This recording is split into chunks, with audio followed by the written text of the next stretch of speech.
Let's take a look at the highlights right now. Again, early in the game, it was kind of punting back and forth and back and forth. Gunnar Smith had a pretty good day, but this play right here changed the tide. Right there, Jaylen Joseph with the strip sack.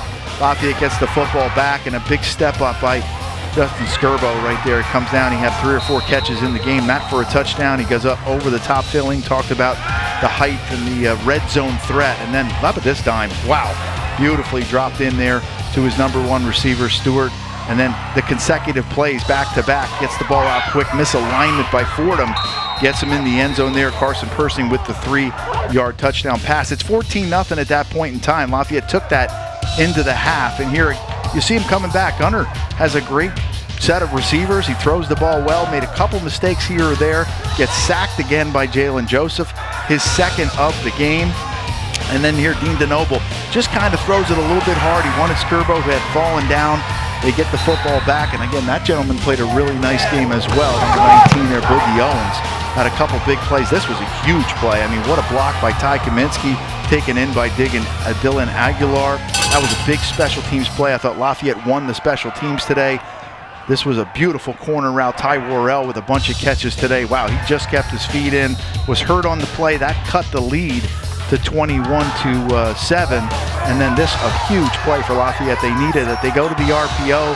Carson Persing kind of running out of gas right there at the 10-yard line, and then Lafayette stalls a little bit in the red zone, but nice to see Jack get on there and get his second field goal of the year. What a play by Dodert. What a play, and again, beautiful job by Robert Stevens getting in the throwing lane. Lafayette's defense came up big at the end. The 24-10 win is exactly what the Leopards needed. John Troxell has a memorable 200th game. Here's John. Yes, he sure does, Gary. You know, sometimes the football stars are all lined up. Lafayette's 200th year. Coach Troxell's 200th coaching game is a win. John, I don't know where to begin. I mean, offense, defense, special teams. Your bell cow is not available, and yet you ran the ball just enough. Just talk about the overall atmosphere, the team effort. It's hot down here. These guys dug down. Yeah, I mean, we had to find a way to win, you know, and it did. It took all 3 phases. Anytime you can block a punt for a touchdown, it changes the game.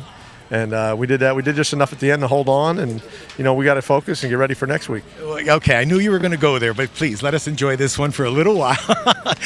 You know, Dean Denoble's numbers were just off the charts, and you understand the quarterback gets a lot of attention when you lose, and too much attention when you win.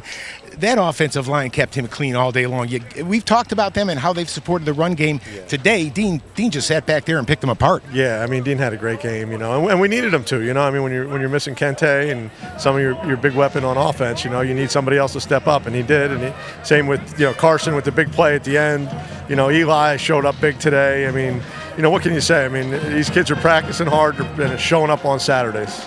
Fordham, don't be deceived. I mean, they had some special players at some key positions, and that makes the win all the more sweeter. And you know, John, when you lose 2 games in this league, you're pretty much out of it. They came in with 1 already, had a big win last week. Yeah, I mean, they were backed up against the wall, so we knew we were facing a rabid animal, you know, who's going to give you everything they had. And, you know, and going in 14-0 at half was big for our kids. I asked you how the absence of Kente Edwards was going to change things for you, and you said, nope, we are who we are. And I think you showed us who you are today, John. This was a great team effort, and now we'll say good luck next week at number 3 against Bucknell. No doubt. We'll give it everything we got. You got it, Coach. Thank you. Let's turn ourselves over here to Coach Dime Denobile, because he threw a bunch of them today. Dean, I was talking to Coach a little bit. Obviously, you know, your arm talent, your ability to read defenses, but I know you'll be the first one to tell you that this jersey's pretty clean today. That offensive line gave you a lot of time. Oh, yeah. I have the best offensive line in the country.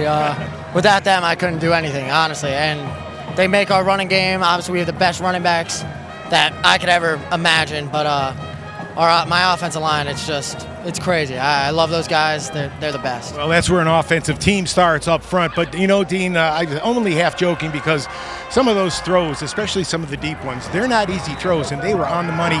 And I said coming into the season, none of us were really sure what this team was going to be about. But the wide receiver room was full. You had some real talent there, and you're bringing the best out of them. Yeah, I mean, those guys, they really just make me look good. Like, obviously, I'm going to put the ball in the air. Like, a couple of those are, like, cover 0, no one over the top.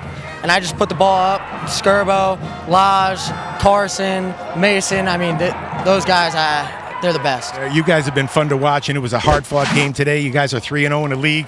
That is a big time start, Dean. And talk a little bit about your anticipation for Bucknell. I know it's one game at a time. Is that the mentality of this football team? Yeah, definitely. I mean, it's one day at a time. I mean, we're gonna come in Sunday locked in, and I'm gonna prepare like I always do, and hopefully it's gonna be a great game, and I can't wait. Bucknell's always fun. Probably the most important facet of this football team is their leadership ability, and Exhibit A is right here. Dean, congratulations. I appreciate it. Thank you. Let's turn our attention now to Jaylen Joseph. The defense had a standout day. Jaylen, congratulations, man. You spent more time in the backfield than Gunnar Smith did, and I'm sure that if he sees any number one running at him again, he's going to panic. Talk a little bit about the effort of the defense and how you guys were able to have that kind of success. We was able to have that kind of success because of the way we practiced. We practiced hard this week, and I felt the energy during practice, so I felt like this was something that was bound to happen with just our energy at practice. You know, last week at the beginning of the game, there was a bit of a pall over things, Kente going through what he was going through, and it was just tough to pick yourself up. That was not the case. I mean, from the first reception that Elijah Stewart had, when he leaped the guy, the sideline came alive and the defense really picked it up.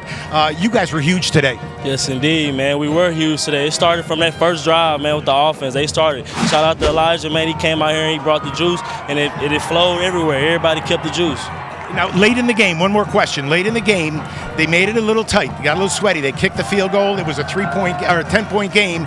They were getting the ball back. I saw Coach St. Germain come to you guys and they just keep on digging. That was a huge stop right there when you prevented them from driving down the field. Yes, indeed, man. I had to, man. Big players make big plays, man, when it's time to make those plays. And I just thank God that I was able to make that play because without him, I ain't nothing. You know what I'm saying? Jaylen, it was fun watching you guys play defense today. It was a great team effort. Congratulations. Let's get Bucknell next week. Let's get Bucknell. Mike, Gary, happy bunch of Leopards. Back to you guys. All right, John. An excellent job. John will hustle over and get a chance to talk with Phil Ing before we get out of here. But, Mike, the stage is set. I mean, this is exactly what you want when you're playing college football, is to create a big game. You're going to go against arguably, and it is an argument, whether he's the best quarterback in the Patriot League, Ralph Rucker. We're going to see him next week for Bucknell. And Lafayette right now tied for first place with Lehigh. All the ingredients are there to have a terrific ball game at 12:30 next Saturday afternoon. As you look at the stats right there, yeah, all the stars are aligning, Gary. They're all coming into view, and we're going to have a heck of a quarterback battle, which means it probably won't come down to the quarterback next week. Hopefully we can get Kente back on campus, and Godspeed to him and his family. But you look at the numbers that we put up. I mean, obviously Lafayette's offense is clicking. They missed on a few plays today, too. They could have had well over 500 yards. They had the ability to stay on the field. But look at the 3 for 16 here. I mean, that's just not good enough to stay on the field, and that's the difference. The turnovers for Lafayette were huge. Obviously, they came up big, but the stars are aligning, Gary. It's going to be fun down the stretch. Mike will be inside the huddle this week. I will be behind the mic with Mike, so make sure you tune in on GoLeopards.com. Here is John, and here is Phil, and we thank you so much for spending time with the two of us. Thank you, Gary, and thank you, Phil. Another great job by you guys. It's sometimes. Oh, you're welcome. Did I say Phil? I meant Michael, of course. Yeah, I'm all excited here because I'm not sure this year anyway that we've seen as complete a game as we saw this afternoon. Phil, I don't know what you think. Well, I would say it's a good complete game and it's a good win, but it was a lot closer than that score set, showed. It really took, obviously, in that first half, the strip sack by Jaylen, and then the second half we were getting a little stale on offense, and then you had that big completion by Carson Persing, great throw obviously by Dean Denobile to get us back on track. Obviously had the block kick return for, or block punt, return for a touchdown. So we did rely on some pretty big plays, which shows, I think, a little bit closer. And if you look at the stats, that proves it out as well. They outgained us. They had more first downs. So while great win, I think we have some work to do as well. Well, I think so too. But that being said, we hear coaches always talk about explosive plays, and I think we've really depended on our explosive plays to come thus far in the season from Kente Edwards. Absolutely. Without Kente there, he had an explosive play from the quarterback. He had explosive plays in the sack game from the front. You had a explosive play from special teams. So I think the coaching staff has to be pleased with that.